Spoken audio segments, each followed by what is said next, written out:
Hello मेरे प्यारे aspirant भाई लोगों, कैसे आप सब लोग। उम्मीद करता हूँ सभी भाई लोग बढ़िया होंगे और आई होप आप लोगों की एग्जाम की तैयारी दोस्त जो बढ़िया से चल रही होगी। आरओ वालों के लिए 5 दिन बचे हैं, 17 को आपका एग्जाम है। ठीक है, तो 4-5 दिन समझ लीजिए। जितनी ज्यादा वो सॉरी ज्यादा नहीं, जितनी बढ़िया तैयारी कर सकते हो कर लो। ठीक है, ज्यादा तो अब क्या होना, ज्यादा ज्यादा कम, अब तो कम ही दिन बचे हुए हैं। ठीक है, बाकी जो आबकारी वाले हैं तो भैया तैयारियों में लग जाओ। हमारे पास तो 1-2 महीना है, मैं भी आबकारी ही वाला हूँ। ठीक है, तो खैर ये बातें छोड़ो, तो तैयारी करते हैं बढ़िया से। ठीक है, अब मैं कोशिश करूंगा वीकली आप लोगों के साथ कुछ जीके के इंपॉर्टेंट क्वेश्चन शेयर करने की। अभी तो फिलहाल उत्तराखंड के, धीरे धीरे हिंदी के भी हो जाएंगे, भारत से भी आएंगे। ठीक है, तो सब करेंगे।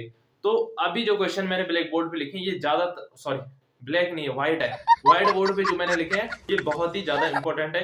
अभी तक तो पूछे ही जा रहे थे, आगे भी पूछे जाएंगे। बहुत इंपॉर्टेंट क्वेश्चन है। ठीक है, तो चलिए ध्यान से देखिए, सॉल्व करते हैं। ठीक है, पहला क्वेश्चन है, अस्कोट वन्यजीव अभ्यारण्य किस जिले में है? तो सभी को पता होगा कहां है अस्कोट, हमारा पिथौरागढ़ में है। ठीक है, पिथौरागढ़ में स्थित है अस्कोट। अस्कोट अभ्यारण्य का है, पिथौरागढ़ में स्थित है। अगर स्थापना पूछ ली थी, स्थापना भी याद रखनी है आपने, 1986 में इसकी स्थापना हुई थी। अस्कोट वन्यजीव अभ्यारण्य की स्थापना 1986 में कहा हुई थी? पिथौरागढ़ में। ठीक है, नेक्स्ट क्वेश्चन है, कस्तूरी मृग प्रजनन एवं संरक्षण केंद्र की स्थापना की गई, कहां की गई थी? कांचुला खर्क। ठीक है, कांचुला खर्क में, कांचुला खर्क में कस्तूरी मृग प्रजनन एवं संरक्षण केंद्र की स्थापना की गई। और ये कांचुला खर्क का है आपको, तो याद रखना है चमोली जनपद में है। ठीक है, चमोली जनपद में है। अगर इसकी स्थापना पूछ लेगा, बहुत चांसेस है इसके। ठीक है, तो 1982 में इसकी स्थापना हुई। कांचुला खर्क की स्थापना कब हुई? 1982 में। ये दोनों मैंने क्यों लिखे? क्योंकि ज्यादा चांस है, ज्यादा चांस है पूछ लेगा, दोनों में से किसी को भी पूछ लेगा। एक और है आपका मेहरुड़ी कस्तूरी मृग संस्थान, वो कहाँ है आपका? तो वो है आपका बागेश्वर में, और उसकी स्थापना कब हुई? 1977 में हुई थी। ठीक है, ध्यान रखना है आपने। नेक्स्ट क्वेश्चन है, अल्मोड़ा कांग्रेस की स्थापना कब हुई? मोस्ट इंपोर्टेंट क्वेश्चन है, अल्मोड़ा कांग्रेस की स्थापना कब हुई थी? 1912 में हुई थी। ठीक है, अल्मोड़ा कांग्रेस की स्थापना 1912 में हुई। और ठीक इसी के 2 साल बाद, इसी के 2 साल बाद 1914 में अल्मोड़ा होम रूल लीग की स्थापना हुई। 1914 अल्मोड़ा होम रूल लीग की स्थापना हुई, कंफ्यूज नहीं होना है।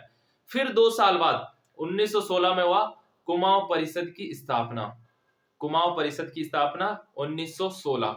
और कुमाऊं परिषद को कांग्रेस में कब सम्मिलित किया गया? 1926, ठीक 10 साल बाद। ठीक है, 1916 में कुमाऊं परिषद की स्थापना, और कांग्रेस में कब इसे मिलाया गया? 1926 में। तो याद रखना है आपने। ठीक है, कंफ्यूज नहीं होना। नेक्स्ट क्वेश्चन है, गढ़ केसरी के नाम से जाने जाते हैं, तो कौन जाने जाते हैं? अनुसुईया प्रसाद बहुगुणा जी, अनुसुईया प्रसाद बहुगुणा। अनुसुईया प्रसाद बहुगुणा जी गढ़ केसरी के नाम से जाने जाते हैं। ठीक है, और कुमाऊं केसरी के नाम से कौन जाने जाते हैं? तो वो है आपके बद्रीदत्त पांडे जी। ठीक है, नेक्स्ट क्वेश्चन है, सल्ट की घटना कब हुई थी? तो कब हुई थी सल्ट की घटना? ये हुई थी आपकी 5 सितंबर। ठीक है, 5 सितंबर 1942 को सल्ट की घटना हुई। 5 सितंबर 1942 को सल्ट की घटना हुई थी। सल्ट कहाँ है आपका? सल्ट है आपका अल्मोड़ा में, अल्मोड़ा में। ठीक है, यहीं पे लिख दे रहा हूं मैं क्योंकि जगह कम है। ठीक है, सल्ट कहाँ है आपका? अल्मोड़ा में है। ठीक है, सल्ट की घटना हुई थी 5 सितंबर 1942 को। और यहां से बनते हैं बहुत सारे क्वेश्चन। एक और क्वेश्चन यहां से पूछा जाएगा कि दो सगे भाई खीमादेव और गंगाराम कहां शहीद हुए थे? तो सल्ट की घटना में शहीद हुए थे। खीमादेव और गंगाराम दो सगे भाई हैं। क्वेश्चन यही पूछा जाता है कि दो सगे भाई किस घटना में शहीद हुए थे? तो सल्ट की घटना में शहीद हुए थे। कौन कौन थे वो? गंगाराम, और दूसरे थे खीमादेव। खीमादेव, और 2 और लोग इसी में शहीद हुए थे, वो थे चूड़ामणि। ठीक है, चूड़ामणि और बहादुर सिंह। ठीक है, चूड़ामणि और बहादुर सिंह ये उस दिन घायल हुए थे, और 2-4 दिन बाद ये भी शहीद हो गए थे। ठीक है, और दो सगे भाई कौन से? गंगाराम और खीमादेव। ये चीजें आपने याद रखनी है। ठीक है, नेक्स्ट क्वेश्चन है जो, वो है, आदि गुरु शंकराचार्य ने केदारनाथ में देह त्याग किया, कब किया था इन्होंने? तो 820 ईसा पूर्व, सॉरी पूर्व नहीं, ईसा में। ठीक है, 820 ईसा में इन्होंने कहां देह त्याग किया था? केदारनाथ में। हो सकता है क्वेश्चन में आपको सिर्फ इतना पूछ ले कि आदि गुरु शंकराचार्य जी ने कहां देह त्याग किया था? तो कहां किया था? केदारनाथ में किया था। कब किया था? 820 ईसा में। ठीक है, नेक्स्ट क्वेश्चन है, नागकटी रानी के नाम से जाना जाता है, सभी को पता होगा कौन है? कर्णावती। कर्णावती को, ठीक है। नागकटी रानी के नाम से जाना जाता है कर्णावती को। कौन थी कर्णावती? वही पतिसा की पत्नी, ठीक है। और ये अपने पुत्र की संरक्षिका बनी। क्वेश्चन आता है कर्णावती किसकी संरक्षिका थी? तो पृथ्वीपति शाह की। पृथ्वीपति शाह इनका पुत्र था और 7 वर्ष की आयु 1640 में वो गद्दी पर बैठा, तो उनकी जो संरक्षिका उनकी मां कर्णावती बनी, ठीक है।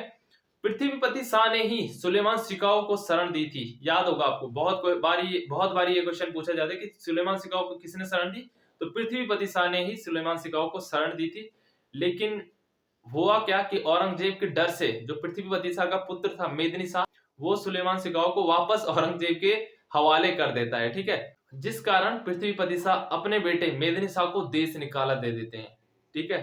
तो बात माननी पड़ेगी ऐसे पिता की भी, जो अपने बेटे को देश निकाला दे दिया। आज का टाइम ऐसा है कि किसी का बेटा मर्डर भी कर देगा ना, तो भी उसका पापा बोलेगा नहीं यार मेरा बेटा सही है, उसने सही किया, ठीक है।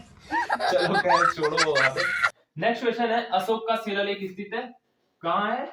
कालसी, ठीक है। कालसी में स्थित है। और कालसी कहाँ है? आपका देहरादून। कालसी है आपका देहरादून। बहुत बारी क्वेश्चन पूछा जाता है अशोक का जो शिलालेख है वो कौन सी भाषा में? तो भाषा उसकी प्राकृत भाषा है। प्राकृत भाषा, बोर्ड हिल रहा है थोड़ा। प्राकृत भाषा है। अगर लिपि पूछ लेगा कौन सी लिपि है? ब्राह्मी लिपि। ब्राह्मी लिपि में है, ओके। कोई कंफ्यूजन नहीं होना चाहिए। क्वेश्चन, गांधी जी कौशानी कब आए थे? तो कौशानी आए गांधी जी 1929 में। 1929 में गांधी जी कौशानी आए और 12 दिन तक कौशानी में रहे। कौशानी में रहते हुए उन्होंने गीता में अनासक्ति योग नाम की भूमिका लिखी और कौशानी को उन्होंने भारत का स्विट्जरलैंड कहा। कौशानी को महात्मा गांधी जी ने भारत का स्विट्जरलैंड कहा। क्वेश्चन पूछा जाएगा कौशानी को भारत का स्विट्जरलैंड किसने कहा? महात्मा गांधी जी ने कहा। अनासक्ति योग पीठ, गीता में अनासक्ति योग पीठ की भूमिका किसने लिखी है? महात्मा गांधी जी ने लिखी है। कितने दिन तक कौशानी में रहे थे? 12 दिन तक रहे थे। कौशानी कहाँ है? कौशानी है आपका बागेश्वर में, ओके। कौशानी आपका बागेश्वर में सरयू और गोमती नदी का संगम होता है। यहाँ पर बागेश्वर में सरयू और गोमती नदी का संगम होता है और अदृश्य सरस्वती नदी भी है वहां पे, ओके। तो आई होप दोस्तों ये क्वेश्चन आप लोगों को क्लियर हो चुके होंगे और बहुत ही इंपॉर्टेंट क्वेश्चन है और पूछे जाते हैं बहुत बारी और आगे भी एग्जाम में पूछे जाएंगे, चांसेस हैं पूरे पूरे।